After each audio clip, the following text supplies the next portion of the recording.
Okay, welcome back. Today, I want to talk a little bit about some of the nuances for timesheet inputs. Namely, we want to show how to bill for a proctor as a timesheet input, which is just a billing input that will go on an invoice, but also allow the lab technician, for example, to enter the time that they spent doing the proctor, but so that they can get paid for payroll, but we don't want that time to be billed because we're billing for the proctor in a lump sum as a service package and not just the hours of time that we put into that.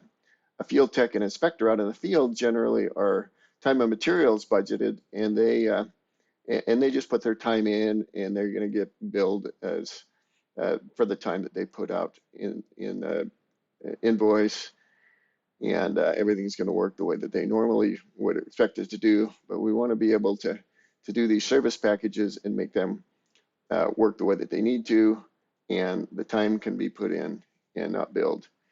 So anyway, it has to do with the budget and the resource type that's associated with a budget. And when we go over to resources, here in the service packages, this is where we identify the types of things that we want to be able to bill as a service package. But then maybe have some time in there supporting that we can use for evaluation and analysis purposes, but also for payroll purposes to do what they want to be able to do there. So here we've got proctors, and we bill against the resource type, which is the third level down here. When we're billing people and technicians, we're going to go in and bill for a, a, a, a budget is for a field tech 1, but then we're actually going to bill an actual resource against those. So we might budget a field tech 3 for a certain amount of dollars per hour.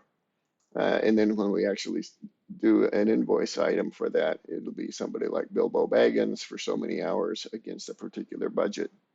And that's what we see back here, a field tech. And then when we go put timesheet against it, it'll be as a field tech, and we want to bill against that budget. So let's just go in and do a little soil density report.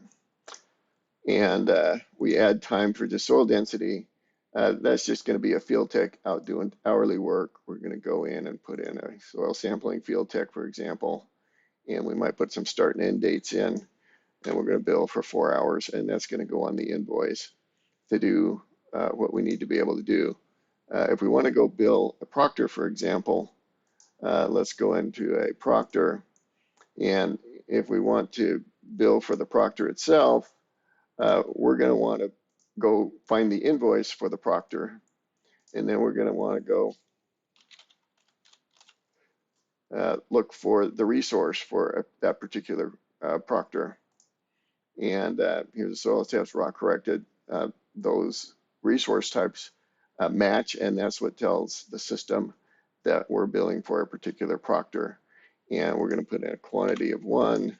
Units are going to be each. We're going to bill that, and the billing is ready to go. Now, let's say I'm a lab technician and I want to bill my time for that. I can bill it against the proctor, and I'm going to bill 3 hours that I took to bill that proctor.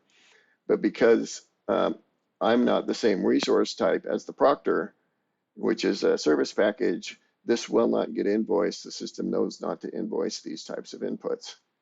And now I've got my time in for getting paid, and the proctor is also going to be done as a proctor, so everything works within the system. Just a little bit of a nuance as to how those things work.